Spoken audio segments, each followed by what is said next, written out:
গতকাল গভীর রাতে অর্থাৎ 11ই ফেব্রুয়ারি রবিবার রাত আনুমানিক 12টা 30 মিনিট নাগাদ ধর্মনগর পুর পরিষদের সামনে স্কুটি ও টুকটুকের সংঘর্ষে আহত হয় এক ব্যক্তি।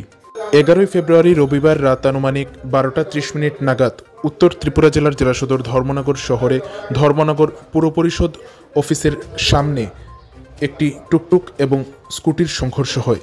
জানা যায় এই সংঘর্ষে উত্তর হরুয়ার ওয়ার্ড নং 4-এর বাসিন্দা মিঠুন দাস, যার বয়স 36 বছর, তিনি আহত হন। জানা যায় এই সংঘর্ষটি TR05C7803 নম্বরের স্কুটির সাথে TR05ER0560 নম্বরের টুকটুকের মধ্যে হয়।